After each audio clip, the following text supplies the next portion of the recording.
जी बेटा, कैसे हैं आप सब लोग? अल्हम्दुलिल्लाह मैम, आप सुनाएं। अल्हम्दुलिल्लाह, शुक्र है अल्लाह का। कुछ याद है लास्ट टाइम हमने कहाँ पे लेक्चर खत्म किया था? लास्ट लेक्चर हमारा किस टॉपिक पे खत्म हुआ था? Light reaction. लाइट एक्शन हमने खत्म कर लिए थे। Yes ma'am. ओके, तो आज हम फिर स्टार्ट करेंगे डार्क रिएक्शंस। और डार्क रिएक्शंस में हम सबसे पहले देखेंगे कि डार्क रिएक्शंस मतलब ज़ाहिर कहते हैं किसको हैं, जो जिसको लाइट की प्रेजेंस जो है रिक्वायर्ड नहीं होती जिन रिएक्शंस को। ऐसा नहीं है कि वो डार्कनेस में होते हैं, ऐसा है कि उनको उनकी होने के लिए उनको लाइट रिक्वायर्ड नहीं होती, तो उनको हम कहते हैं dark reactions. In other words आप इनको कार्बन फिक्सेशन के नाम से जानते हैं। तो आज हम इसकी डिटेल देखेंगे कि ये क्या होते हैं, यानी कि सेकंड पार्ट जो है फोटोसिंथेसिस का। लाइट हमने खत्म कर ली है और आज हम फिर देखेंगे डार्क रिएक्शंस के बारे में। आई होप कि स्क्रीन आपके साथ शेयर हो चुकी होगी। Yes ma'am. Yes ma'am. Okay, so dark reactions को जो डिस्कवर करने का आप कह लें कि जो सेहरा जाता है, वो जाता है मेल्विन कैल्विन को और उसके कोलीग्स को, जिन्होंने 1950s में एक्सपेरिमेंट्स किए, सीरीज ऑफ एक्सपेरिमेंट्स किए, जिनसे आप जिसको आज हम डार्क रिएक्शंस या कैल्विन साइकिल के नाम से जानते हैं या C3 पाथवे के नाम से जानते हैं, तो उसकी डिस्कवरी इन लोगों ने की थी। और इसी पे मेल्विन कैल्विन को जो है वो 1961 में, मेरे ख्याल है 61 में है इसीलिए कि इसमें इसको जो है वो नोबेल प्राइज भी मिला था। एज द नेम इंडिकेटेड, इसके साइंटिस्ट के नेम की बुनियाद पे इसको कैल्विन साइकिल भी बोलते हैं, इसको कार्बन डाइऑक्साइड फिक्सेशन पाथवे भी कहते हैं, और क्योंकि इसके लिए लाइट रिक्वायर्ड नहीं है तो इसको डार्क रिएक्शंस भी कहते हैं। एक और नाम भी इसको दिया जाता है जिसको हम कहते हैं रिडक्टिव पेंटोज पाथवे, यानी RPP, रिडक्टिव पेंटोज पाथवे, कि जिसमें 5 कार्बन कंटेनिंग जो कंपाउंड है उसकी रिडक्शन होती है। जी बेटा, जी बोले, क्या कह रही हैं? हेलो।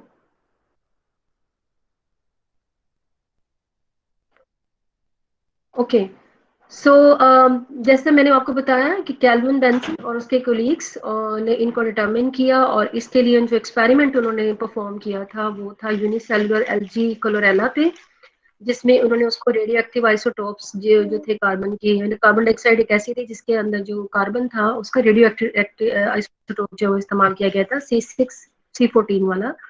और साथ में उसने अल्कोहल इस्तेमाल की फोटोसिंथेसिस को स्टॉप करने के लिए, और उसे देखा कि कितनी देर में कितने कंपाउंड्स जो हैं वो बनते हैं, और फिर उस तरीके से उसने डिफरेंट जो रिएक्शंस हैं कैल्विन साइकिल के जो स्टेप्स हैं उनको डिस्कवर किया।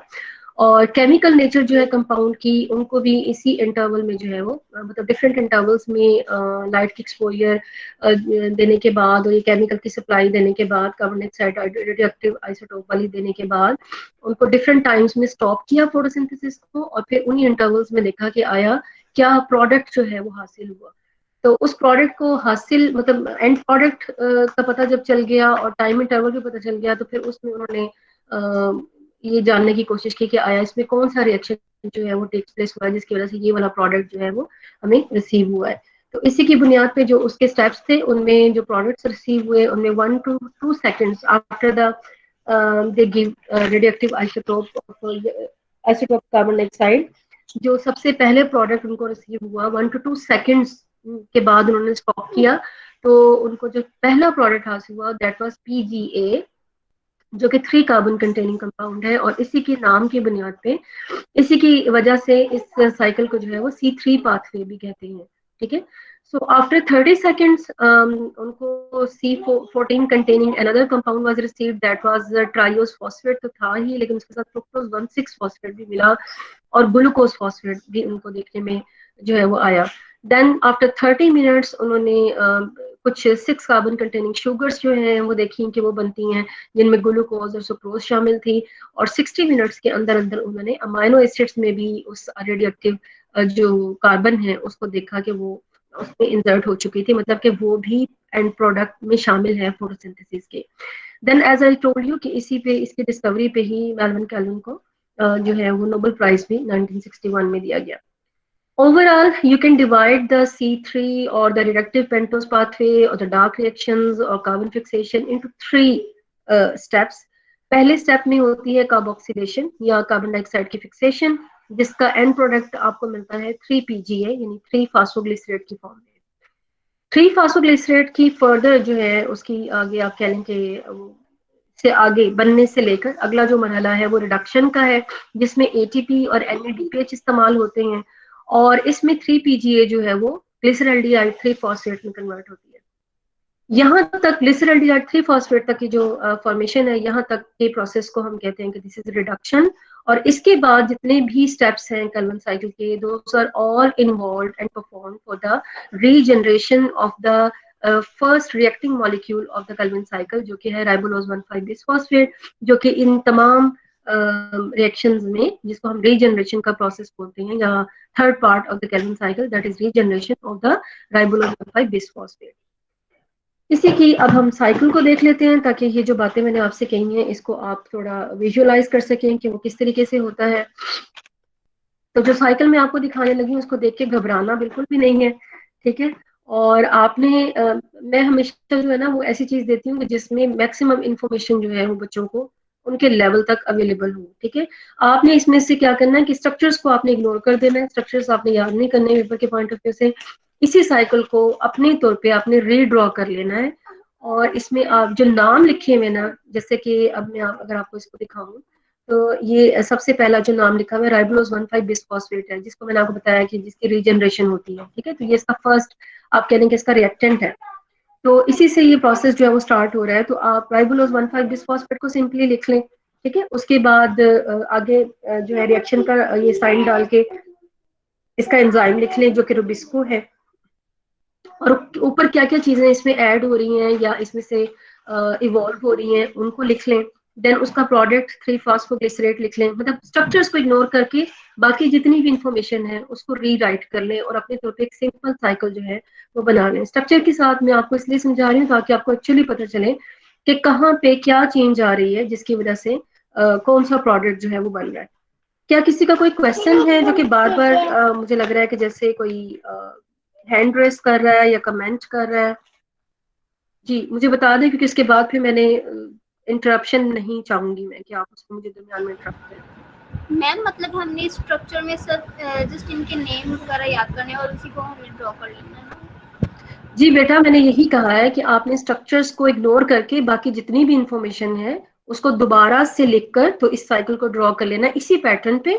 फर्क सिर्फ ये हो कि उसमें स्ट्रक्चर अवेलेबल ना हो, बाकी सारी इंफॉर्मेशन होनी चाहिए। एंजाइम कौन सा है, कौन सा रिएक्शन हो रहा है, स्टार्ट कहाँ से हो रहा है, एंड प्रोडक्ट क्या है, क्या रिलीज हो रहा है, क्या ऐड हो रहा है, ये सारी चीजें आपने लिखनी है। सिर्फ स्ट्रक्चर्स को इग्नोर कर देना। ओके मैम, ठीक है जी। और भी मुझे एक दो के कुछ रेज हैंड जो कुछ इस तरह का लगा है, जिस तरह कुछ आवाज आई है मुझे। कोई और क्वेश्चन है किसी का? चलो ठीक है, फिर अब हम जा रहे हैं टुवर्ड्स द साइकिल, और अब इसको इसके दरमियान में आपने कोई बात नहीं करनी है, ठीक है। मतलब लेक्चर के अलावा कोई बात नहीं करनी है। अच्छा, तो दोबारा से मैं इसको स्लाइड शो पे लेके जा रही हूँ, और अब आप मेरे साथ रहिएगा, और हम बात कर रहे हैं कैल्विन साइकिल के C3 पाथवे की, डार्क रिएक्शंस की, कार्बन डाइऑक्साइड फिक्सेशन की, रिडक्टिव पेंटोज पाथवे की, जिसमें हमने बात शुरू की है कि इसमें आपका जो फर्स्ट रिएक्टेंट है दैट इज राइबोलोज 1,5 बिसफॉस्फेट। तो आप मेरे मैम आपकी साथ आवाज रहिए। क्लियर नहीं आ रही सर। क्या सबको क्लियर नहीं आ रही या आपको क्लियर नहीं आ रही है? जी हमें क्लियर आ रही है आपकी आवाज। मौसम, फिर जो भी बच्चा है वो देखे कि उसकी इंटरनेट के कनेक्शन का इश्यू होगा बेटा, अदरवाइज सबको ही क्लियर नहीं आनी चाहिए अगर मेरी तरफ से प्रॉब्लम हो तो। जी, तो राइबोलोज 1,5 बिसफॉस्फेट के स्ट्रक्चर को आप देखें, इसके अंदर 5 कार्बन है, इसी वजह से ये 5 कार्बन कंटेनिंग कंपाउंड है। ये 5 carbon 1 2 3 4 and 5 carbon containing compound है। और इसके साथ हम ऐड करवा रहे हैं 3 कार्बन डाइऑक्साइड के मॉलिक्यूल को, यानी कि कार्बन डाइऑक्साइड जिसको हम फिक्स करना चाह रहे हैं वो इसमें हम ऐड करवा रहे हैं। और एंजाइम जो इसमें इस्तेमाल हो रहा है that is rubisco, and along with this we are also adding water molecule with along with it, ठीक है। और इससे हमें प्रोडक्ट क्या हासिल हो रहा है? अब हमारे पास जो रिएक्टेंट था वो कितने कार्बन का था? 5 कार्बन का था, ठीक है। और जो हमें प्रोडक्ट हासिल हो रहा है वो कितने कार्बन का है, वो है 3 कार्बन का। तो अज्यूम दैट कि आपने 3 कार्बन डाइऑक्साइड इसमें ऐड नहीं किए, आपने एक ही कार्बन डाइऑक्साइड इसमें ऐड किया। यहाँ हमने 3 क्यों लिखा है मैं आपको बाद में जाके बताऊंगा, ठीक है। तो यहाँ पे हम आप अज्यूम करें कि एक ही कार्बन डाइऑक्साइड इसके अंदर ऐड हुई है, और आपको एक कार्बन डाइऑक्साइड वो और 5 आपके पास पहले थी, और प्रोडक्ट आपके पास आया है 3 कार्बन का, 1 2 3, ठीक है। तो आपके मेरे ख्याल कार्बन नंबर पूरे हो गए, 2 से 3 को मल्टीप्लाई करें तो आपके पास कार्बन नंबर इसके पूरे हो जाएंगे। 5 ये थे, एक कार्बन डाइऑक्साइड हमने इसमें फिक्स किया है, और आपके पास 2 मॉलिक्यूल आए हैं 3 फास्फोग्लिसरेट के, जो कि 3 कार्बन कंटेनिंग कंपाउंड है, और यही वो फर्स्ट प्रोडक्ट है कैल्विन साइकिल का, जिसकी वजह से इसको C3 पाथवे भी कहते हैं, ठीक है। अच्छा, 3 फास्फोग्लिसरेट तक का बनने का जो अमल है, आप नोट कर ही रहे होंगे कि यहाँ पे इस पूरे साइकिल को 3 डिफरेंट कलरेशन में जो है वो दिखाया गया है। तो जो पहला जो कलर है, जो कि लाइट ब्लू कलर का है, this is indicating carbon dioxide fixation, ठीक है। दूसरा जो ग्रीन कलर का पूरा जो एक आप कह देंगे रेक्टेंगुलर आपके पास जो एक शेप है, इसमें जितने भी रिएक्शंस हैं ये सारे रिप्रेजेंट कर रहे हैं रिडक्शन को। और बाकी का जो पिंक हिस्सा है, जितना भी, जिसमें जो पिंक हिस्से में जितने भी रिएक्शंस हो रहे हैं, ये सारे के सारे रिप्रेजेंट कर रहे हैं रीजनरेशन को। 3 मैंने आपको पाथवे बताया ना, इसके 3 पाथवे के 3 पार्ट है, फिक्सेशन, कार्बन डाइऑक्साइड फिक्सेशन, और उसके बाद उसकी रिडक्शन, एंड देन फिर रीजनरेशन, ठीक है। अब हम जा रहे हैं टुवर्ड्स रिडक्शन, जिसमें 3 फास्फोग्लिसरेट जो है इसकी रिडक्शन होनी है। क्योंकि रिडक्शन होनी है, ठीक है, तो रिडक्शन के लिए फिर हमें NADPH चाहिए होंगे, ATP चाहिए होंगे, क्योंकि रिडक्शन में आपको पता ही होगा कि रिडक्शन में हम हाइड्रोजन आयन जो है उसका इस्तेमाल करते हैं, इलेक्ट्रॉन का इस्तेमाल करते हैं, ठीक है। और इन अदर वर्ड्स जो है कि ऑक्सीडेशन अगर किसी की स्टेट है तो उसका वो लेस ऑक्सीडेशन स्टेट में वैलेंसी जो है वो कन्वर्ट हो जाएगी, तो उसके लिए हमें फिर एनर्जी रिक्वायर्ड होगी। तो एनर्जी फर्स्ट स्टेप जो है उसमें ATP यूटिलाइज हो रहे हैं, और क्योंकि हमने बनाए हैं 2 फास्फोग्लिसरेट, तो आप हर 2 फास्फोग्लिसरेट के लिए समझें कि यहाँ पे जो है वो 2 ATP जो है वो इस्तेमाल हो रही है। वैसे यहाँ पे 6 लिखे हुए हैं, again I will let you know कि यहाँ पे 6 क्यों लिखा हुआ है, और पहले वाले में हमने 3 क्यों लिखा था, ये मैं एंड पे बताऊंगी, ठीक है। तो यहाँ पे आपने 2 फास्फोग्लिसरेट के हिसाब से इसको आपने कंसिडर करना है कि 2 ATP जो है इसमें इस्तेमाल हो रहे हैं। और चेंज क्या आ रहा है, ऑलरेडी आपके कार्बन नंबर 3 पे फॉस्फेट मौजूद था, 3 फास्फोग्लिसरेट में कार्बन नंबर 3 पे फॉस्फेट मौजूद था। Now we are adding another phosphate to this 3 phosphoglycerate, जो कि इसकी कार्बन नंबर 1 पे जाके अटैच हो जाएगा। तो now it is known as 1,3 bis phosphoglycerate, मतलब फास्फोग्लिसरेट ही है, लेकिन उसकी कार्बन नंबर 1 के साथ भी फॉस्फेट जो है वो अटैच हो गया है। और इसमें एंजाइम कौन सा इस्तेमाल हुआ है, जब भी फॉस्फेट की एडिशन होगी ना, तो एंजाइम जो है वो काइनेज होगा, ठीक है। जब भी फॉस्फेट की एडिशन होगी तो एंजाइम जो है वो काइनेज इस्तेमाल होगा, और जब फॉस्फेट की रिमूवल होगी तो एंजाइम होगा फास्फेटेज, ठीक है। कैल्विन साइकिल में जब फॉस्फेट की रिमूवल होगी तो एंजाइम होगा फास्फेटेज, और जब एडिशन होगी फॉस्फेट की तो एंजाइम यूज होगा काइनेज। नाम उसके चेंज हो सकते हैं, लेकिन एंजाइम जो है एंड पे काइनेज फास्फेटेज यही आएगा, लेकिन उसका जाहिर है कि प्रॉपर नेम होगा उस स्पेसिफिक रिएक्शन के लिए, जैसे कि यहाँ पे इसका नाम है फास्फोग्लिसरेट काइनेज, ठीक है। तो अगर किसी और जगह पे फास्फेट की एडिशन हो रही होगी तो उसका यहाँ से पहला जो नाम है, पहला हिस्सा जो है नाम का, वो चेंज हो सकता है, लेकिन उसके साथ काइनेज इस्तेमाल होगा, ठीक है। अच्छा, अब हम दूसरे रिएक्शन की तरफ जाते हैं। दूसरे रिएक्शन में, रिडक्शन में, अब प्रॉपर यहाँ पे एक्चुअली इसकी फर्दर रिडक्शन हो रही है, और रिडक्शन हो रही है इन द फॉर्म के NADPH हम इसमें इस्तेमाल कर रहे हैं। तो इसको भी आप कंसिडर करें कि यहाँ पे 2 NADPH जो है वो इस्तेमाल हो रहे हैं, और 1,3 bis फास्फोग्लिसरेट जो है, this will B converting into glyceraldehyde 3 phosphate dehydrogenase enzyme इस्तेमाल होगा, और ये इसको कन्वर्ट करेगा ग्लिसरल्डिहाइड 3 फॉस्फेट, ठीक है। ग्लिसरल्डिहाइड 3 फॉस्फेट में अगर ये चेंज हो रहा है तो इसका मतलब ये है कि ये एक एसिड से एक एल्डिहाइड में कन्वर्ट हो रहा है। और चेंजेस क्या क्या आई हैं, ये चीज भी सेम है, कार्बन नंबर 3 भी सेम है, कार्बन नंबर 2 भी सेम है। कार्बन नंबर 1 पे चेंज आई है कि फॉस्फेट इसका रिमूव हो चुका है, वो यहाँ पे आपको नजर आ रहा होगा कि फॉस्फेट यहाँ से जो है वो रिमूव हो चुका है, और यहाँ पे जो ऑक्सीजन थी वो भी रिप्लेस हो गई है किसके साथ, H के साथ, ठीक है। अच्छा, ये जो H है ये एल्डिहाइडिक फॉर्म है, लेकिन ये एल्डिहाइडिक फॉर्म जो है ये कीटोनिक फॉर्म में भी चेंज हो सकती है, यानी कि ग्लिसरल्डिहाइड 3 फॉस्फेट भी इसका एंड प्रोडक्ट हो सकता है।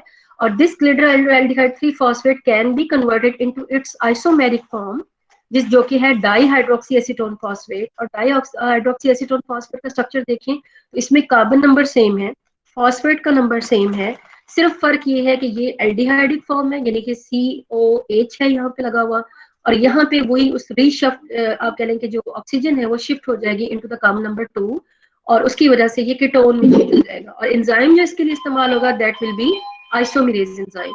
कब, जब भी दो आइसोमेरिक फॉर्म्स आपस में इंटर कन्वर्ट होंगी तो एंजाइम जो है वो आइसोमेरेज होगा, क्योंकि यहाँ पे कन्वर्जन हो रही है ट्राइओस फॉस्फेट की, लिहाजा एंजाइम का नाम है ट्राइओस फॉस्फेट आइसोमेरेज एंजाइम।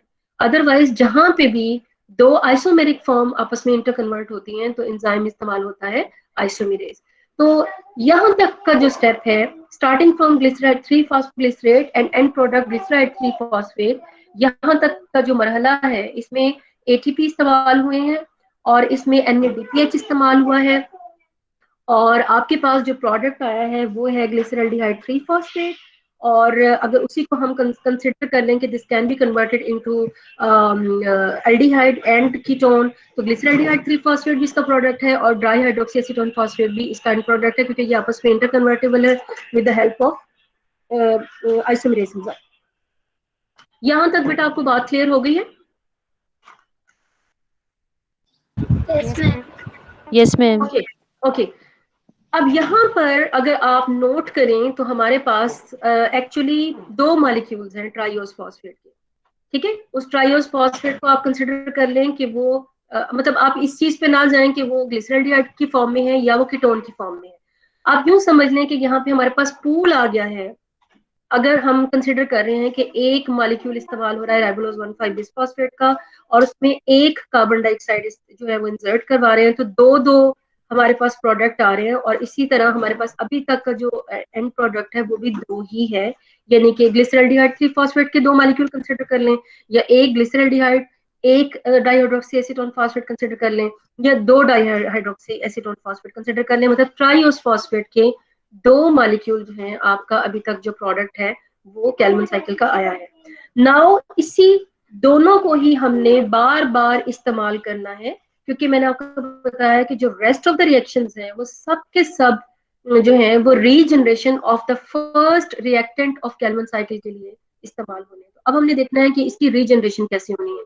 तो बजाते खुद ये तो है 3 कार्बन कंटेनिंग कंपाउंड, और हमें चाहिए जो सबसे एंड पे जो हमारी रिक्वायरमेंट है जिसकी रीजनरेशन हम करने जा रहे हैं वो है 5 कार्बन कंटेनिंग कंपाउंड। अब हमने देखना है कि इन 3 कार्बन कंटेनिंग कंपाउंड से हम ये 5 कार्बन कंटेनिंग कंपाउंड जो है वो कैसे बनाएंगे, ठीक है। तो सबसे पहला जो रिएक्शन जिसको आप कंसिडर करेंगे, बाकियों को इग्नोर कर दें, ऑल्दो ये भी एक रिएक्शन है, ये भी है, ये भी है, ठीक है, और ये तो मैं आप ऑलरेडी आपको एक्सप्लेन कर चुकी हूँ। तो सबसे पहले रिएक्शन में आप कंसिडर करें कि एक ग्लिसरल्डिहाइड 3 फॉस्फेट का मॉलिक्यूल, एक डाइहाइड्रोक्सी एसीटोन फॉस्फेट का मॉलिक्यूल, ये दो जो मॉलिक्यूल हैं, मतलब एक एल्डिहाइड और एक कीटोनिक फॉर्म ट्राइओस फॉस्फेट की, ये दोनों मिलेंगी, और एंजाइम इसमें जो इस्तेमाल होगा वो होगा एल्डोलेज, ठीक है। और जो एंड प्रोडक्ट इसमें होगा वो होगा फ्रुक्टोज 1,6 बिसफॉस्फेट। यहाँ पे आप इसके कार्बन नंबर को अगेन जो है वो गिन सकते हैं। 3 कार्बन आपके पास यहाँ थे, 3 कार्बन आपके पास यहाँ थे, और 3 और 3 6, और आपका जो प्रोडक्ट आया वो भी 3 कार्बन कंटेनिंग कंपाउंड है। बाकी क्योंकि इसके पास भी फॉस्फेट थी, इसके पास भी फॉस्फेट थी, और वो फॉस्फेट रिमूव नहीं हुई, लिहाजा जो प्रोडक्ट है वो 2 फॉस्फेट कंटेनिंग है, और इसका नाम है फ्रुक्टोज 1,6 बिसफॉस्फेट। फ्रुक्टोज 1,6 बिसफॉस्फेट, और एंजाइम जिसमें इस्तेमाल हुआ है वो है एल्डोलेज। और इसका मतलब ये है कि अगर दो स्मॉलर यूनिट से एक बिगर यूनिट बनाना है, कंडेंसेशन करनी है, तो उसके लिए जो एंजाइम इस्तेमाल होगा वो होगा एल्डोलेज। और अगर स्प्लिटिंग करनी होगी, मतलब एक बिगर मॉलिक्यूल से दो स्मॉलर मॉलिक्यूल बनाने होंगे, तो उसके लिए जो एंजाइम इस्तेमाल होगा वो होगा ट्रांसकीटोलेज, जो मैं आगे आपको जाके दिखाऊंगी। अच्छा, अब इसी फ्रुक्टोज 1,6 बिसफॉस्फेट को लेके हम आगे चलते हैं। फ्रुक्टोज 1,6 बिसफॉस्फेट पे एंजाइम एक्ट करेगा फास्फेटेज, तो नाम उसका क्या होगा, फ्रुक्टोज 1,6 बिसफॉस्फेटेज। और जैसा कि नेम इंडिकेट कर रहा है, ये क्या करेगा, ये एक फॉस्फेट को रिमूव करेगा। जब एक फॉस्फेट को रिमूव करना है ना, तो इसके पास चॉइसेस हैं दो, 1 पे भी फॉस्फेट मौजूद है और 6 नंबर पे भी फॉस्फेट मौजूद है।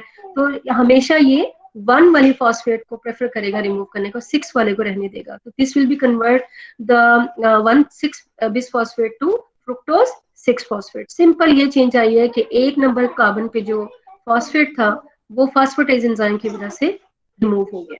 ठीक है, now we have fructose 6 phosphate. अब ये इस टाइम पे 6 कार्बन कंटेनिंग कंपाउंड है, 6 कार्बन कंटेनिंग शुगर है ये इस टाइम पे। और इसके साथ हम अगेन जो है एक ट्राइओस फॉस्फेट को इसके साथ हम आप कह लें कि यूनाइट करने जा रहे हैं या इसकी रीडिस्ट्रीब्यूशन करने जा रहे हैं। और वो ट्राइओस फॉस्फेट जो हमने स्टार्ट में इस्तेमाल की थी ग्लिसरल्डिहाइड की एल्डिहाइडिक फॉर्म, मतलब कीटोनिक फॉर्म में भी है ना, ये डाइहाइड्रोक्सी एसीटोन फॉर्म में भी है ट्राइओस फॉस्फेट, तो हमने एल्डिहाइड वाली जो फॉर्म है वो इस्तेमाल करनी। अगर आपको याद ना रहे कि आया इस रिएक्शन में कीटोन इस्तेमाल करनी थी या एल्डिहाइड इस्तेमाल करनी थी, तो आप इससे देख लें कि अगर फ्रुक्टोज 6 फॉस्फेट आपके पास क्योंकि कीटोन है, तो दूसरा जो ये यूनिट इस्तेमाल करेगा वो एल्डिहाइड का करेगा। कीटोन कीटोन के साथ नहीं इस्तेमाल होगी। अगर एक एल्डिहाइड है तो दूसरा कीटोन होगा, अगर एक कीटोन है तो दूसरा एल्डिहाइड होगा। तो यहाँ पे हमारे पास जो ऑलरेडी प्रोडक्ट मौजूद था वो कीटोनिक फॉर्म में था, फ्रुक्टोज 6 फॉस्फेट, तो लिहाजा ट्राइओस फॉस्फेट का हमने एल्डिहाइड फॉर्म इस्तेमाल करनी है। तो ये अब 3 कार्बन इसकी हैं और 6 कार्बन फ्रुक्टोज 6 फॉस्फेट की अपने। ये वाली लाइन आपको नजर आ रही है, ये वाली लाइन ये रिप्रेजेंट करिए कि ट्राइओस फॉस्फेट की aldehydic form will will be utilized in this reaction along with the 6 fructose 6 phosphate। ये भी इसका इंग्रेडिएंट बन गया। एंजाइम कौन सा है, ट्रांसकीटोलेज। और अब इसने 6 और 3 9 कार्बन की रीडिस्ट्रीब्यूशन करनी है। 9 कार्बन को दोबारा से 2 स्मॉलर चेन वाले जो कार्बन है कंपाउंड है उनके अंदर इसने इसको चेंज कर देना है। और वो कौन से होंगे, एक प्रोडक्ट, क्योंकि 9 टोटल थे, तो एक जो है वो 5 कार्बन का प्रोडक्ट बन जाएगा इसका, जिसको हम कहेंगे ज़ाइलोलोज 5 फॉस्फेट। और दूसरा इसमें से 4 कार्बन का प्रोडक्ट बन जाएगा जिसको हम कहेंगे एरिथ्रोज 4 फॉस्फेट।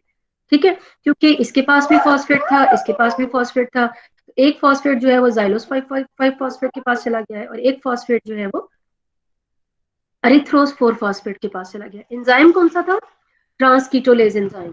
ठीक है, जिसने आप कह लें कि रीडिस्ट्रीब्यूशन की है, 2 तरह के रिएक्टेंट को लेके उनकी रीडिस्ट्रीब्यूशन की है इनटू स्मॉलर जो है आप कह लें कि प्रोडक्ट, एक 5 कार्बन का और एक 4 कार्बन का। और जो जिससे इसने स्टार्ट किया था वो टोटल 9 कार्बन के रिएक्टेंट्स थे। ठीक है, अच्छा, अब ये जो एरिथ्रोज 4 फॉस्फेट है इसको आप इसको बना के हमने रख दिया है, इसको हम फर्दर इस्तेमाल करेंगे जब इससे से और यूनिट बन जाएंगे। एरिथ्रोज 4 फॉस्फेट जो है ये अब 4 कार्बन कंटेनिंग कंपाउंड है। अगेन ये एंजाइम इस्तेमाल करेगा एल्डोलेज। तो पहले मैंने आपको क्या बताया था कि एल्डोलेज एंजाइम क्या करता है, कंडेंसेशन करवाता है, 2 को मिला के एक प्रोडक्ट बनाएगा। तो अब आप नोट करें कि जो एरिथ्रोज 4 फॉस्फेट है ये बजाते खुद क्या है, एल्डिहाइड है। ठीक है, तो ये अगेन ट्राइओस फॉस्फेट की कीटोनिक फॉर्म को लेगा। ये जो एक आपके सामने रिएक्शन आ रहा है ये वाला, ठीक है, कीटोनिक फॉर्म को लेगा और एल्डोलेज एंजाइम की मौजूदगी में ये दोनों मिलेंगे। एक 4 कार्बन का है, एक 3 कार्बन का है, तो एंड प्रोडक्ट आपके पास क्या आएगा, 7 कार्बन का कंपाउंड आएगा, 7 कार्बन का कंपाउंड आएगा। इसमें भी फॉस्फेट है, इसमें भी phosphate, just like this reaction जिसमें आपको फ्रुक्टोज 1,6 बिस फॉस्फेट मिली थी। अब क्योंकि 7 कार्बन का है तो अब इसका नाम चेंज हो जाएगा, ये होगा सुडोहेप्टुलोज। और उसके बाद इसका नाम 1 नंबर पे और 7 नंबर पे फॉस्फेट है, तो सुडोहेप्टुलोज जो है और 7 कार्बन की वजह से इसका नाम, एंड 1,7 बिस फॉस्फेट इस कंपाउंड का नाम आएगा। Now this compound just like the fructose 1,6 bis phosphate अपने एक फॉस्फेट को रिमूव कर देगा। मेरा ख्याल है कि अब आपको इस पे बहुत ज्यादा सोचने की जरूरत नहीं है। एंजाइम अगेन फॉस्फेटेज होगा जस्ट लाइक द फ्रुक्टोज 1,6 बिस फॉस्फेटेज। अब यहाँ पे सुडोहेप्टुलोज 1,7 बिस फॉस्फेटेज है और फर्स्ट नंबर का जो फॉस्फोरस है वो रिमूव हो जाएगा, 7 नंबर का रिटेन रहेगा और this will convert it into सुडोहेप्टुलोज 7 phosphate.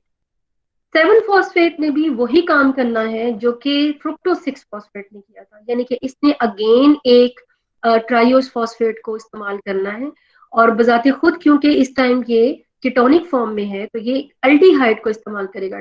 जो ट्राइओस फॉस्फेट का एल्डिहाइडिक फॉर्म है उसको ये लेगा और 3 वो हैं, 7 ये खुद हैं, टोटल कितने हो गए 10 कार्बन।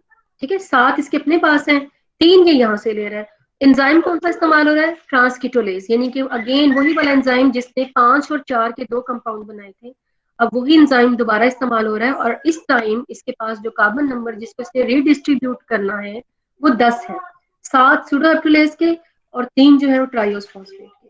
तो अब ये जो प्रोडक्ट बनाएगा वो 5-5 कार्बन के बनाएगा। एक तो वही प्रोडक्ट है जो आपने ऑलरेडी बनाया हुआ है, जो है जाइलोस 5 फॉस्फेट, तो ये जाइलोस 5 फॉस्फेट यहाँ पे भी एक बनेगा।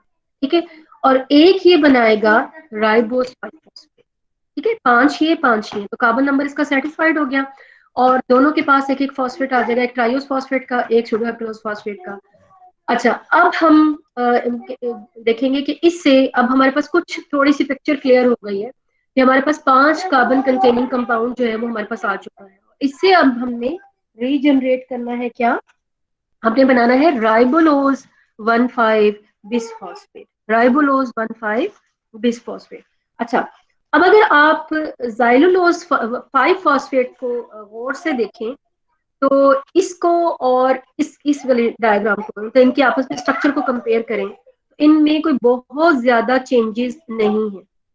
देखिए मेरे साथ हैं, कार्बन नंबर 1 पे जो है हाइड्रोक्सिल ग्रुप मौजूद है, यहाँ पे इसको एक फॉस्फेट चाहिए होगी, वो हमें देनी पड़ेगी। कार्बन नंबर 2 कीटोनिक कार्बन को शो कर रहा है, वो इसके पास भी है, वो इसके पास भी है, ये एज इट इज इस्तेमाल हो जाएगी। कार्बन नंबर 3 पे इस तरफ हाइड्रोक्सिल ग्रुप है और इस तरफ हाइड्रोजन ग्रुप है, यहाँ पे चेंज है, यहाँ पे राइबोलोज में हाइड्रोजन इस तरफ होनी चाहिए और हाइड्रोक्सिल ग्रुप इस तरफ होना चाहिए। कार्बन नंबर 4 जो है वो सेम है, वो ऐसे ही रहेगी। कार्बन नंबर 5 जो है वो भी सेम है, वो ऐसे ही रहेगी। लिहाजा जाइलोलोज 5 फॉस्फेट से राइबोलोज 5 फॉस्फेट बनाना, 1,5 बिस फॉस्फेट बनाना मुश्किल नहीं है। सिर्फ 2 चीजें हम इसके लिए रिक्वायर्ड है, एक तो ये कि हम यहाँ पे फॉस्फेट लगाएं कार्बन नंबर 1 पे, और दूसरा ये कि हम ये इसकी डायरेक्शन चेंज कर दें, यहाँ पे हाइड्रोजन इस तरफ चला जाए, हाइड्रोक्सिल ग्रुप जो है वो इस तरफ चला जाए। ठीक है, तो हम ये जो विद इन द मॉलिक्यूल जो आप कह लें कि जो ग्रुप को चेंज करने की सलाहियत है, इस एंजाइम को हम बोलते हैं एपिमेरेज एंजाइम। ठीक है, और एपिमेरेज एंजाइम एक्ट कौन से कार्बन पे करे, हम चाहते हैं कार्बन नंबर 3 को वो चेंज करे, 4 को ना करे, 3 को चेंज करे। तो 3 एपिमेरेज एंजाइम हम इसमें इस्तेमाल करेंगे, नाम उसका क्या होगा, राइबोलोज 5 फॉस्फेट 3 एपिमेरेज एंजाइम।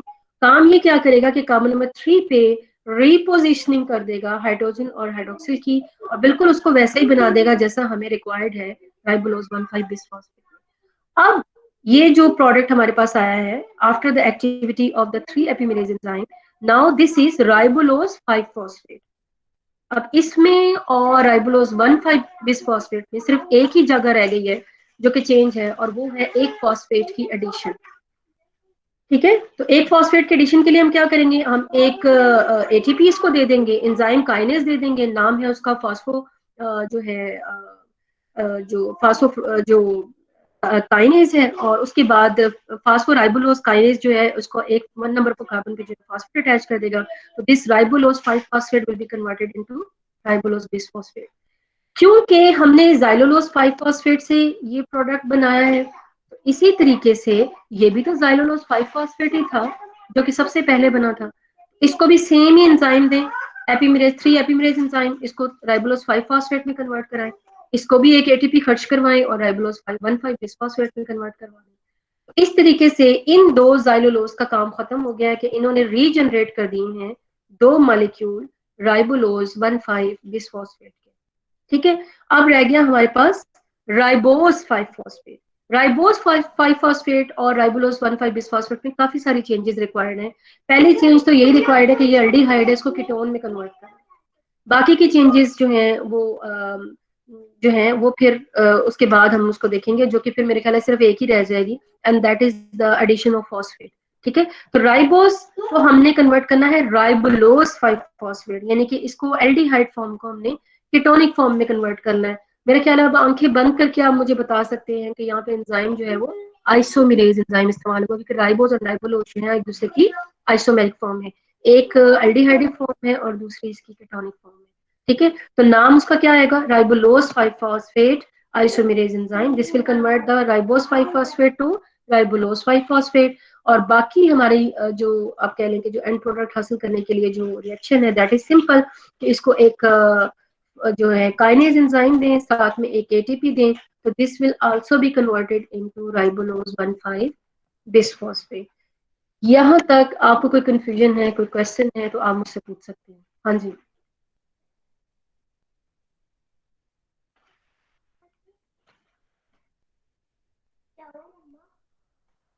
जी बेटा, कुछ पूछना है? समझ आई है आपको इसकी पूरी रिएक्शन की?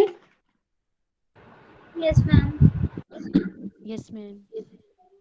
चलें, अब आपको ये चीज थोड़ी सी अजीब लगी है कि बनाए तो हमने 2 थे ट्राइओस फॉस्फेट, लेकिन इस्तेमाल हमने काफी सारे कर लिए हैं। यस हमने मैम, एक ये यहाँ पे पूछने इस्तेमाल लगी थी मैं कि ये हाँ जी। पॉसिबल वेज, बस ये पॉसिबल वेज बताए हैं, इस तरह हो सकता है कि 2 को इस तरह यूज कर सकते हैं कि वाकई में कैसे यूज होंगे इतने ज्यादा? जी जी नहीं, वाकई में ऐसे यूज होंगे, ये 6 ही इस्तेमाल होने, ये 2 नहीं इस्तेमाल होने, ठीक है। लेकिन मैंने आपको बना के तो 2 दिखाए थे, शुरू में हमने बात की है कि 2 बने हैं ये, ठीक है। अब मैंने कहा उसको कंसिडर कर लें कि वो 2 ग्लिसरल्डिहाइड हैं, 2 डाईहाइड्रोक्सी एसीटोन है, या फिर आप एक वो कंसिडर कर लें। मैंने आपको बात की है ना शुरू में, और हमने कहा कि एक कार्बन को आप सोचें कि एक कार्बन इसके अंदर एंटर हो रही है और एक रिएक्टेंट राइबोलोज 1,5 बिसफॉस्फेट हम इस्तेमाल कर रहे हैं, और आपके पास एंड प्रोडक्ट आ रहा है 2, लेकिन हमने इस्तेमाल कितने किए? 1 2 3 4 और 5 इस्तेमाल किए ना। ये देखें, एक यस यहाँ मैम। इस्तेमाल हुआ, एक यहाँ इस्तेमाल हुआ, एक यहाँ इस्तेमाल हुआ 3, एक यहाँ इस्तेमाल हुआ 4, एक यहाँ इस्तेमाल हुआ 5, ठीक है। मैम ये उसके वेज होंगे ना, पॉसिबल वेज के इस तरह यूज हो सकता है ये? अच्छा, मेरी क्योंकि बात अब पूरी सुनिए, हाँ पूरी सुन लें आप। अच्छा, शुरू में मैंने आपको क्या कहा था कि 3 कार्बन के हिसाब से इसको दिखाया गया है। कितने कार्बन के हिसाब से दिखाया गया है? 3 कार्बन के हिसाब से, ठीक है। तो अगर ये 3 कार्बन के हिसाब से आप इस साइकिल को चलाएं तो आपके पास ये एंड प्रोडक्ट कितने बनेंगे? एक राइबोलोज 1,5 बिसफॉस्फेट अगर इस्तेमाल हो रहा है, और तो वो एक कार्बन डाई को अपने अंदर अब्सॉर्ब करेगा और 2 फॉस्फेट बनाएगा। तो अगर 3 कार्बन इस्तेमाल होंगे तो कितने कितने फॉस्फेट बनेंगे? 3 फॉस्फोग्लिसरेट 6 6 बनेंगे, यस मैम। ठीक है। अच्छा, 6 ये बने, इसी वजह से 6 फिर एटीपी में इस्तेमाल करने पड़ेंगे, 6 ये बनेंगे, इसी वजह से 6 एनएडीपी ये 6 हम पे इस्तेमाल हुए तो 6 ये बने, ठीक हो गया, 6 बन गए। 6 में से 5 हमने इस्तेमाल कर लिए रीजनरेशन के लिए। कितनी? राइबोलोज 1,5 बिसफॉस्फेट कितने बनाए हैं? 3 बनाए हैं, एक इससे बनाया, एक इससे बनाया, एक इससे बनाया, 3 हमने राइबोलोज 1,5 बिसफॉस्फेट रीजनरेट कर लिए हैं। 3 ही हमने इस्तेमाल किए थे, 3 ही हमने रीजनरेट कर लिए हैं, और टोटल 6 ये बने थे, उनमें से 5 रीजनरेशन में इस्तेमाल हो गए, तो रह कितने गए? 6 में से 5 इस्तेमाल हो गए रीजनरेशन के लिए, रह कितने गए? एक एक। वो G3P के लिए। यस, एक 3 carbon containing compound, just 1 left, और यही इस कैल्विन साइकिल का प्रोडक्ट है, यही इसकी बचत है, यस मैम। ठीक है। अब आप सोच रहे होंगे कि अगर इसकी बचत 3 कार्बन कंटेनिंग कंपाउंड है, तो हम तो कहते हैं कि इससे जो है वो ग्लूकोज बनती है, इससे फ्रुक्टोज बनती है, इससे शुगर्स बनती हैं। हम ये बात करते हैं ना, कैल्विन साइकिल से कार्बोहाइड्रेट बनती है, और सबसे पहले जो बनती है वो ग्लूकोज फ्रुक्टोज ही बनती है, बात करते हैं ना।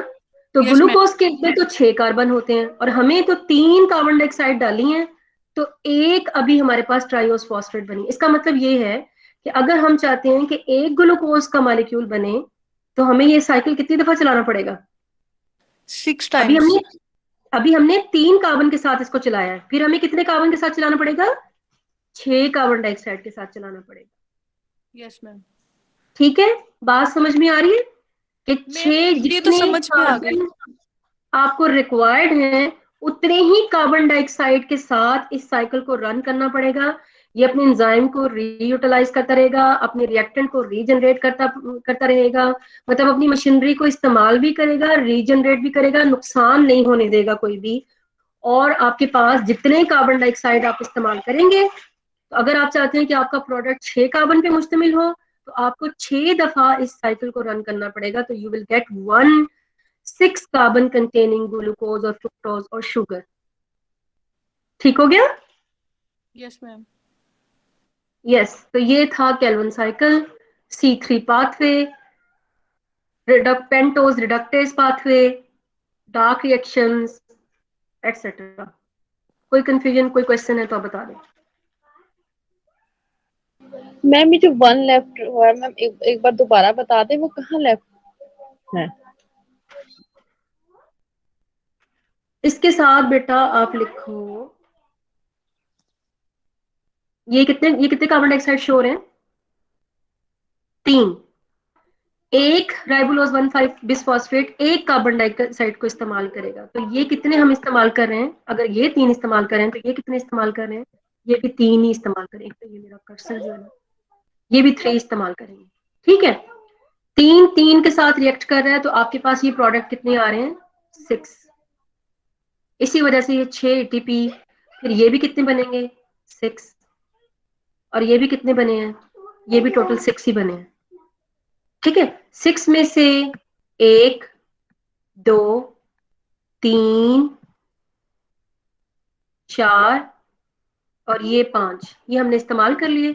बाकी कितने रह गए? 1 बाकी रह गया। और मैंने कहा है कि अगर आपने 6 कार्बन कंटेनिंग शुगर बनानी है, तो ये बना है आपके पास एक, ये रहा है 3 कार्बन का, तो ये आपको कितनी दफा ऑपरेट करना पड़ेगा? 6 टाइम। 6 कार्बन के साथ, 6 राइबोलोज 1,5 बिसफॉस्फेट के साथ। फिर यहाँ पे क्या लिखा जाएगा? 12। ठीक है, ये भी 12, ये भी 12, ये भी 12। ठीक है, और उन 12 में से जो है 2 इसमें इस्तेमाल हो जाएंगे, और बाकी जो 12 में से 2 निकाल दें, तो बाकी जो 10 हैं वो राइबोलोज 1,5 बिसफॉस्फेट बनाने के लिए इस्तेमाल हो जाएंगे। जी यस मैम, आगे समझ। Thank you. ओके बेटा, इसी के जो रिएक्शंस है ना, वो यहाँ पे इनलिस्ट किए हुए हैं। मतलब इसको देख के डरना नहीं कि ये पता नहीं क्या चीज आ गई है। अगर आपने वहां से याद कर लिया, that is well and okay.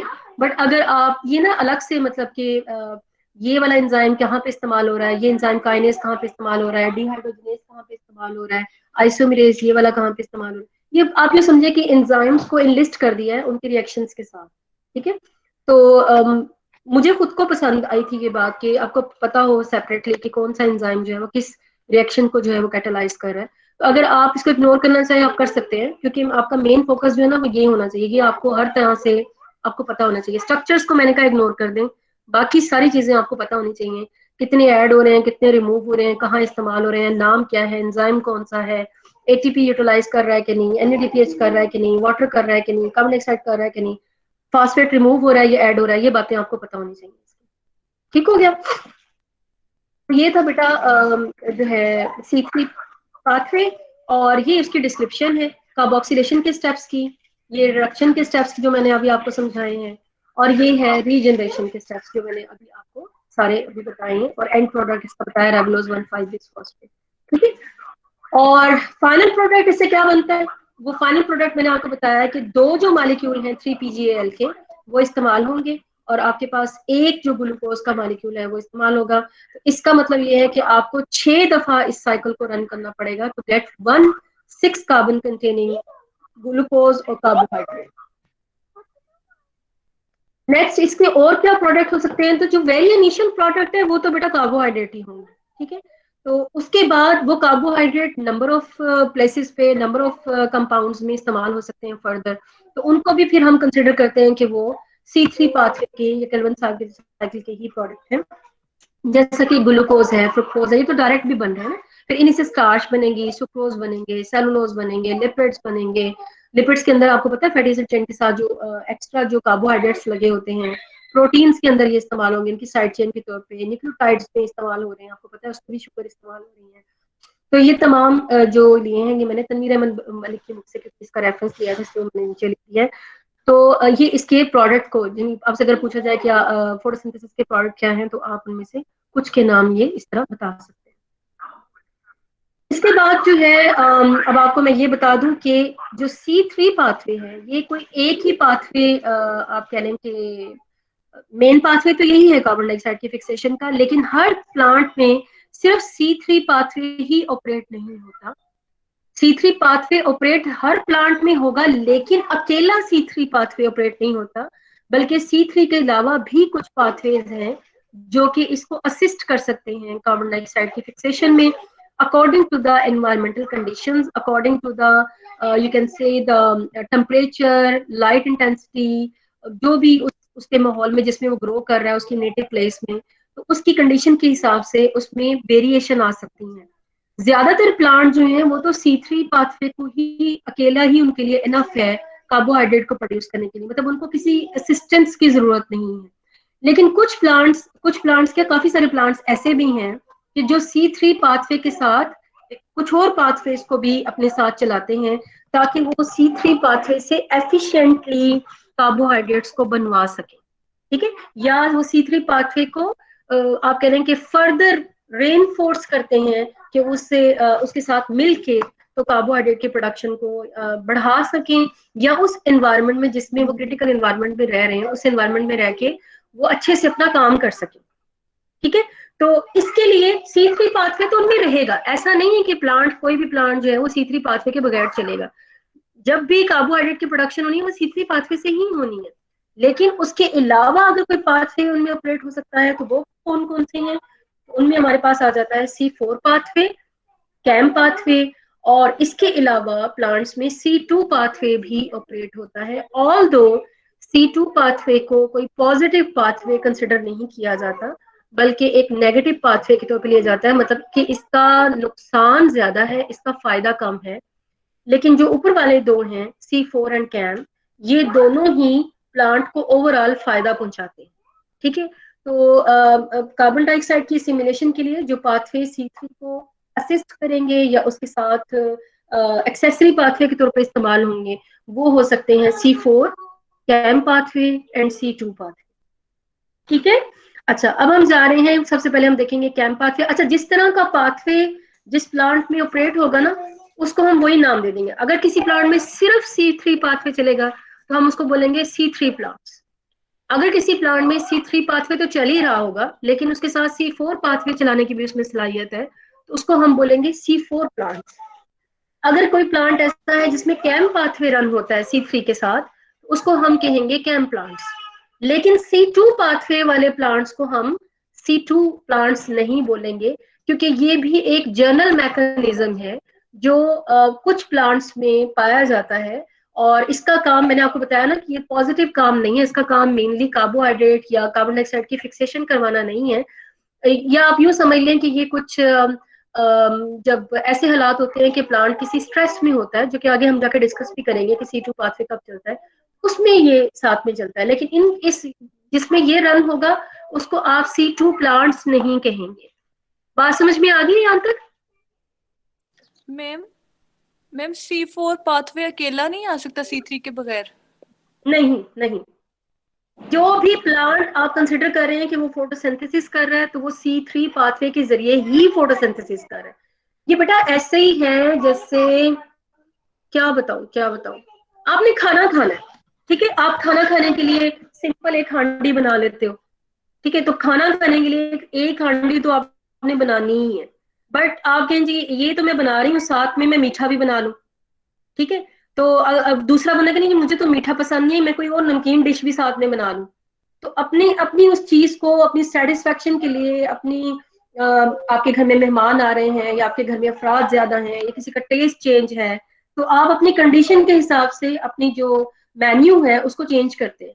तो प्लांट भी इस तरीके से अपनी कंडीशन के हिसाब से axillary pathway, accessory pathway, additional चीजें करता है, ताकि वो अपने मेन कोर्स तो आपका हांडी है ना, ठीक है, वो तो साइड कोर्स है, जो आप बाकी चीजें बना रहे हैं उसके साइड कोर्स है, तो वो उसको असिस्ट करने के लिए वो काम करता है। वो भी जब आप देखेंगे ना इस पाथवे को, तो आपको खुद ही पता चल जाएगा कि C3 के बगैर तो काम नहीं चलना, लेकिन इनका क्या फायदा होगा।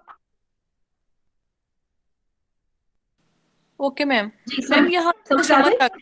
मैम एक कंफ्यूजन मुझे पीछे से है C3 पाथवे से, कि C3 पाथवे में आप कह रही हैं कि 6 RUBP लेने हैं और साथ में कार्बन डाइऑक्साइड के मॉलिक्यूल्स 6 ही लेंगे? तो मैम अगर हम एक RUBP लेंगे और कार्बन डाइऑक्साइड लेंगे तो एक कार्बन डाइऑक्साइड, एक कार्बन फिक्स होगी ना, तो वो एग्जिस्ट हाँ जी। कैसे करेगी अकेली? मतलब वो तो हम बैलेंसिंग इक्वेशन में 6 वगैरह लिख रहे हैं ना, वैसे तो एक ही सिंपल एक ही चलेगा। नहीं, अब मुझे आपकी क्वेश्चन की समझ नहीं आई कि वो किस तरीके से रीजनरेशन में कैसे जाएगा।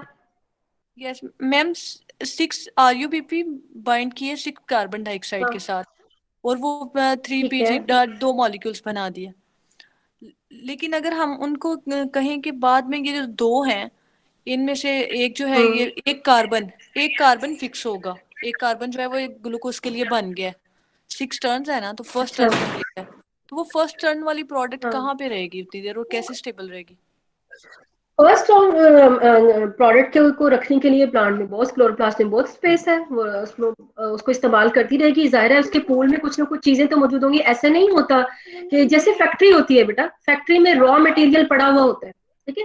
जब आप एक नई चीज बनाने लगते हैं तो आप कुछ इंग्रेडिएंट देखते हैं, अच्छा कौन कौन से इंग्रेडिएंट इसमें कम है, कौन कौन सी चीजें मुझे और डालनी है, कौन सी कम है, ज्यादा डालनी है, कौन सी ज्यादा है, उनको और डालने की जरूरत नहीं है। तो ऐसा नहीं है कि लाइट आती है तो ये नए सिरे से राइबोलोज 1,5 बिस्फॉस्फेट को बनाता है और वो नए सिरे से एंजाइम को बनाना शुरू करता है और फिर वो काम चलता है। ऑलरेडी पूल में कुछ ना कुछ चीजें जो हैं वो मौजूद रहेंगी। लेकिन जाहिर सी बात है कि जितना टर्न वो ज्यादा चलेगा केल्विन साइकिल, तो उतनी ही जल्दी उसके आप कह लें कि एंड प्रोडक्ट में वो जो 2 आपको ट्राइस फॉस्फेट चाहिए शुगर बनाने के लिए, तो जब तक वो 2 नहीं बनेंगे तब तक वो आप आपस में जुड़ के एक 6 कार्बन का कैसे बनाएंगे।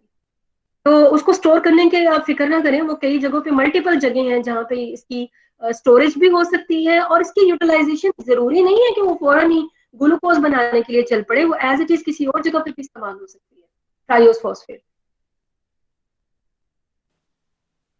Okay ma'am. जी बेटा, और कोई question?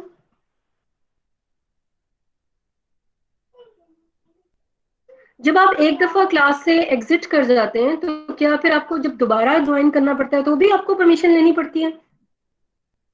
No ma'am. No ma'am. No ma'am. तो लाइबा आप इतनी लेट क्यों आई हैं फिर? हाँ, कहाँ थी मिस लाइबा, जिन्होंने अभी ज्वाइन किया है?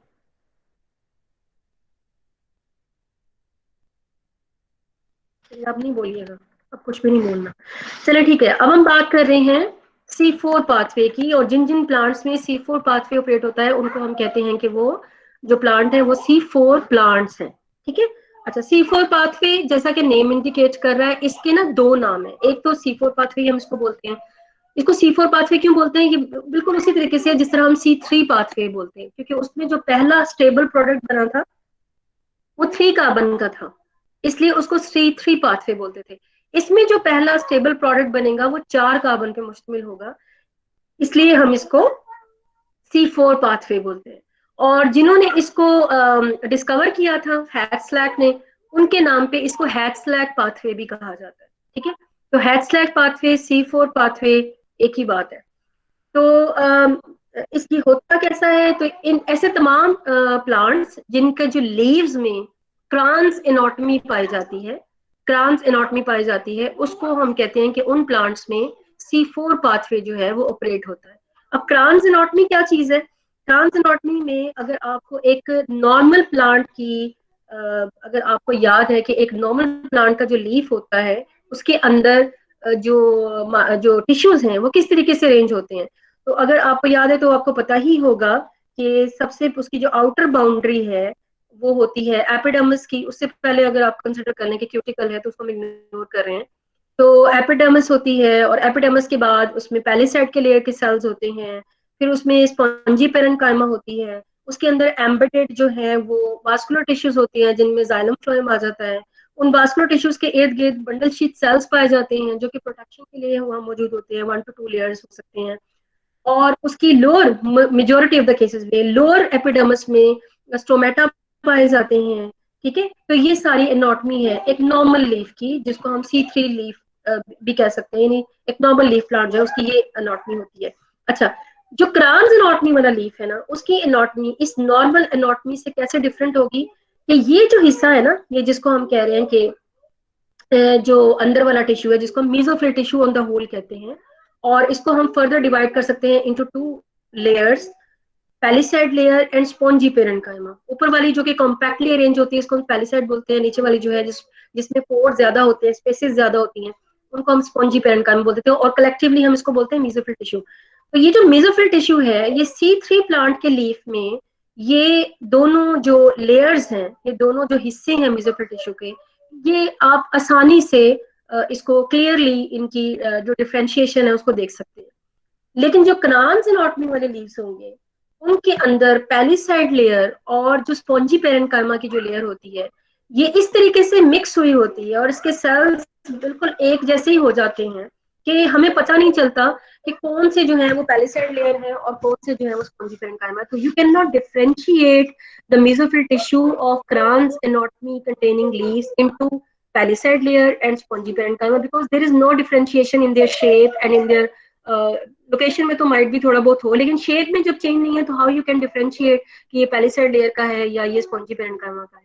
ठीक है, तो इस तरह की जो डिफरेंशिएशन जो है वो फिर क्रान्स एनाटॉमी कहलाती है। ठीक है, क्रान्स एनाटॉमी कहलाती है। दूसरी जो इसमें इंपॉर्टेंट चीज है इस लीफ में कि मैंने अभी आपको बताया कि जो बंडल शीट सेल्स हैं जो कि प्रोटेक्टिव सेल्स हैं वास्कुलर बंडल्स के, आप नोट कर ही रहे हैं, यहाँ पे जरा इसको देखिएगा, these are not green in colour, यहाँ पे क्लोरोप्लास्ट मौजूद नहीं होते क्योंकि C3 पाथवे में बंडल शीट सेल्स जो हैं वो फोटोसिंथेसिस में इस्तेमाल नहीं होते, वो फोटोसिंथेसिस नहीं करते।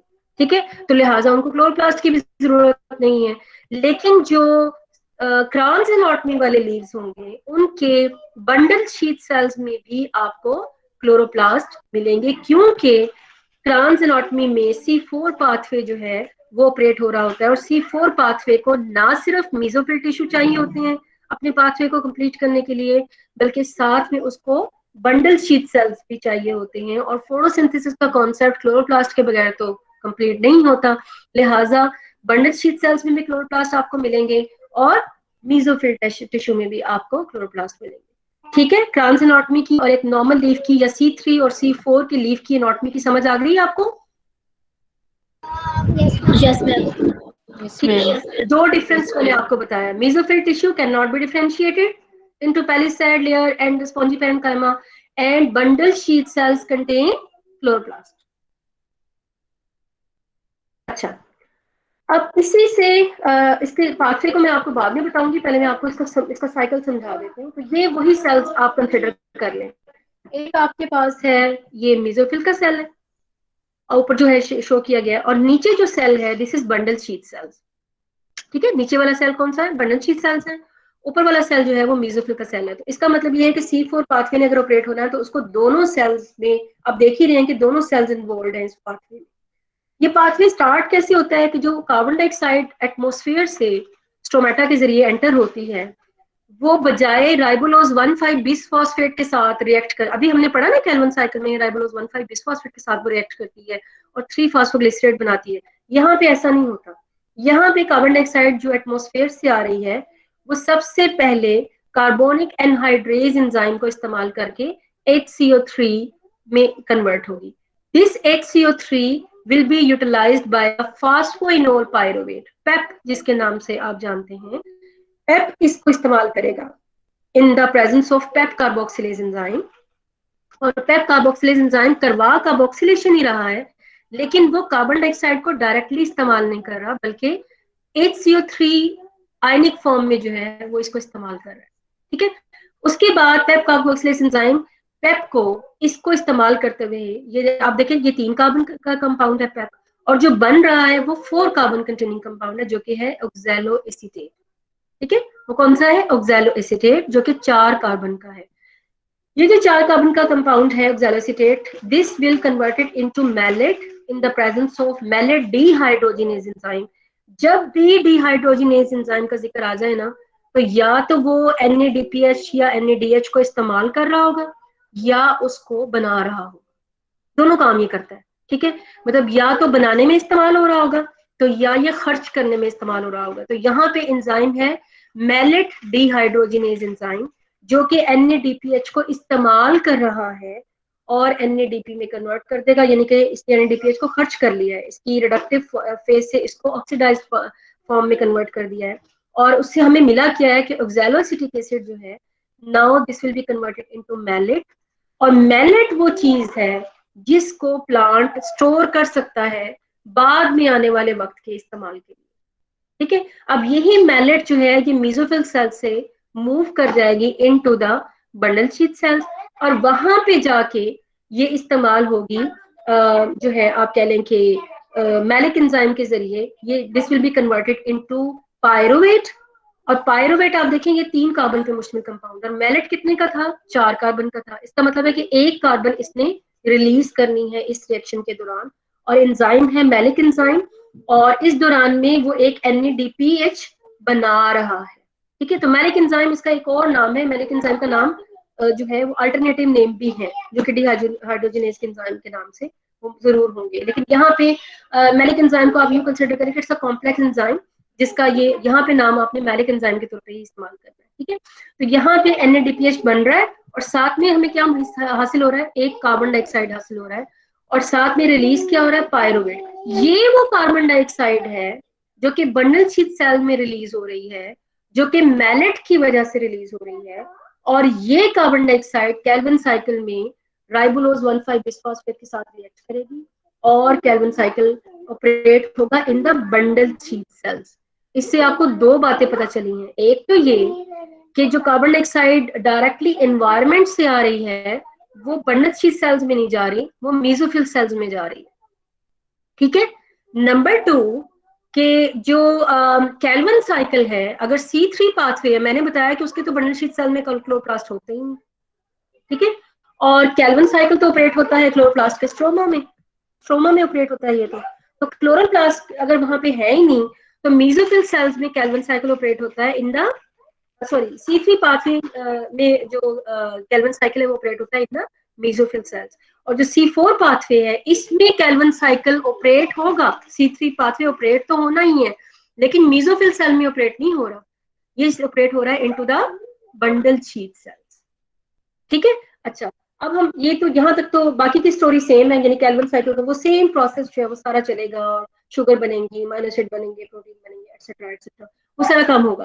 अब यहाँ पे हम बात करेंगे इस पायरुवेट का क्या बनेगा, तो ये पायरुवेट ट्रांसपोर्ट होगी back into the mesophyll cell, क्योंकि इसने अगेन कन्वर्ट होना है इनटू पेप में, फास्फोइनोल पायरुवेट में, और इस क्योंकि अब देखें ये फॉस्फेट के बगैर है, तो जब ये फास्फोइनोल पायरुवेट में कन्वर्ट होना है तो इसको एक फॉस्फेट रिक्वायर्ड है, तो वो फॉस्फेट इसको प्रोवाइड करेगा पायरुवेट फॉस्फेट डाइकाइनेज एंजाइम, और वो ATP को AMP में कन्वर्ट करवाता है, और इससे जो हासिल होने वाली फॉस्फेट है, एक फॉस्फेट को इसको दे देगा और दूसरी जो पायरोफॉस्फेट है उसको वो रिलीज कर देगा। उसकी कहानी मैं आपको यहाँ पे बताऊंगी जब मैं आपको इन तीनों का जो है वो पढ़ाऊंगी कि इन तीनों का जो एनर्जी बैलेंस है वो कैसे मेंटेन होता है। ठीक है, वहां पे इसको मैं क्लियर करवाऊंगी। अच्छा, तो उसके बाद पायरुवेट जो है, पायरुवेट फॉस्फेट डाइकाइनेज एंजाइम को इस्तेमाल करके पेप में कन्वर्ट हो जाएगा, पेप ने दोबारा से वो काम शुरू कर देना, और फिर इस तरीके से ये पाथवे चलता रहेगा। तो ये जो पाथवे है, फिर पेप से मैलेट का बनना और मैलेट का ट्रांसपोर्ट हो जाना into the bundle sheath cells, तो और फिर उसका इस्तेमाल होना for the formation of pyruvate and release करना carbon dioxide for the to be utilized in the Calvin cycle. So this pathway is known as C4 pathway. और as I told you कि C3 तो होना ही है, लेकिन उसके साथ C4 चलेगा। तो जिन जिन प्लांट्स में ये सलाहियत है कि उनके लीव्स में क्रांस एनाटॉमी पाई जाती है, और उनके बंडल शीथ सेल्स में क्लोरोप्लास्ट है, मेसोफिल सेल्स जो है वो अनडिफरेंशिएटेड है, और तो उनमें जो है वो उन प्लांट्स को हम फिर C4 प्लांट्स के नाम से जानते हैं। C4 प्लांट्स जो हैं ये बहुत ही इंटरेस्टिंग प्लांट्स हैं इन द सेंस कि ये फास्ट ग्रोइंग प्लांट्स हैं, फास्ट ग्रोइंग प्लांट्स है, यानी कि अगर आप इनकी ग्रोथ रेट को देखें तो ये C3 प्लांट के निस्बत बहुत तेजी से ग्रो करते हैं। इसकी बहुत ही अच्छी एग्जांपल है आपके पास मेज प्लांट को कभी आप देखें वो बहुत दिनों में बहुत ऊंचा हो जाता है। इसी तरह गन्ना जो है वो भी C4 की एग्जांपल है। ठीक है, और राइस है, व्हीट है, ये C3 की एग्जांपल्स है। तो C3 की निस्बत C4 प्लांट जो है वो फास्ट ग्रोइंग प्लांट्स होते हैं। लेकिन अगर एनर्जी वाइज आप देखें तो एनर्जी वाइज जो है इस पे डिफरेंस आ जाता है। C3 को अगर आप देखें, C3 पाथवे को, तो उसकी एनर्जी जो है उसने सिर्फ 2 जगह पे एनर्जी इस्तेमाल की है। एक ये वाला स्टेप, सॉरी 3 जगह पे, एक ये वाला स्टेप जहाँ पे एटीपी इस्तेमाल हो रहा है, एक ये वाला स्टेप जहाँ पे NADPH, ये भी एनर्जी की फॉर्म में ये इस्तेमाल हो रहा है, और एक ये आखिरी स्टेप जहाँ पे एटीपी इस्तेमाल हो रहा है। ठीक है, और अगर आप एक कार्बन के हिसाब से बात करें तो 2 ATP यहाँ पे, 1 ATP यहाँ पे, और जो है आप कह लें कि 2 NADPH यहाँ पे इस्तेमाल होंगे। तो एक केल्विन साइकिल में 2 NADPH और 3 ATP टोटल इस्तेमाल होते हैं एक कार्बन डाइऑक्साइड को फिक्स करने के लिए। लेकिन उसके बरक्स अब आप जाएं जरा C4 पाथवे पे, तो आप देखते हैं कि C4 पाथवे में देखिए ये NADPH यहाँ पे इस्तेमाल हो रहा है, लेकिन वो दूसरी जगह पे भी बन भी रहा है। तो ये तो एक दूसरे से नलीफाई हो गया, क्योंकि अगर एक जगह इस्तेमाल और दूसरी जगह बन रहा है तो वो तो आपस में कैंसिल हो गए। ठीक है, तो वो नेट यूज तो नहीं रहा NADPH। लेकिन ये जो मरहला है, ये वाली जगह जो कि आप कह लें कि ATP यहाँ पे इस्तेमाल हो रहा है और ATP ADP में कन्वर्ट नहीं हो रहा। जो सिंपल प्रोसेस होता है जिसमें ATP इस्तेमाल होता है, उसमें ATP ADP में कन्वर्ट होता है और एक इनऑर्गेनिक फॉस्फेट को रिलीज करता है जो कि आगे इस्तेमाल हो जाती है। लेकिन यहाँ पे एंजाइम का नाम है डाइकाइनेज। ये एक दफा काइनेज की एक्टिविटी नहीं करता, ये 2 दफा काइनेज की एक्टिविटी करता है। मतलब कि एक ही इनऑर्गेनिक फॉस्फेट को रिमूव करेगा और साथ में ये पायरोफॉस्फेट को रिमूव करेगा। अब अगर ATP को अगर आप देखें तो उसके पास टोटल 3 फॉस्फेट होते हैं। ATP 3 फॉस्फेट होते हैं ना, एक फॉस्फेट हमने कहा कि इसने इस्तेमाल कर लिया, 2 फॉस्फेट उसके जो है वो रह गए हैं। तो एक फॉस्फेट तो AMP में उसने इसको कन्वर्ट किया, उसके पास है, लिहाजा कितने फॉस्फेट रह गए? एक फॉस्फेट उसके पास एक्स्ट्रा बचा है जो किसने रिलीज किया। लेकिन यहाँ पे क्या रिलीज हो रहा है? पायरोफॉस्फेट। पायरोफॉस्फेट में 2 फॉस्फेट होते हैं, लिहाजा एक एडिशनल फॉस्फेट इसको रिक्वायर्ड है टू मेक पायरोफॉस्फेट, जिसने फर्दर इस्तेमाल होना है एडिनिलेट काइनेज के जरिए, जो कि ATP और AMP से 2 ATP ADP जो है वो बनाएगा। ठीक है, तो इस पाथवे को रन करने के लिए यू कैन से कि 2 additional ATP जो हैं those are required to operate C4 pathway। तो जैसे मैंने आपको बताया कि C4 पाथवे जो है वो फास्ट ग्रोइंग प्लांट्स हैं, बहुत तेजी से वो ग्रो करते हैं, बट उसके साथ साथ उसका नुकसान भी है, और वो नुकसान ये है कि उनको एनर्जी भी C3 पाथवे से ज्यादा चाहिए होती है। जी, यहाँ तक कोई क्वेश्चन है आपके जहन में तो आप पूछ सकते हैं। जी बेटा। तो बाकी ये जो डिस्क्रिप्शन है ये सारी उसी से रिलेटेड है जो मैं आपको ऑलरेडी बता चुकी हूँ, ये भी और ये भी। जी, कुछ पूछना है?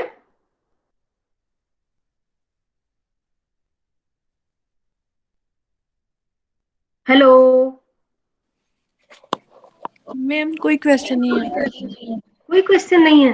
मुझे तो लगा आप क्वेश्चंस के ढेर लगा देंगे, तो आपके पास कोई क्वेश्चन ही नहीं है। चलें फिर मैं इसी पे एंड करती हूँ अपने मैम लेक्चर। हाँ जी बोले। मैम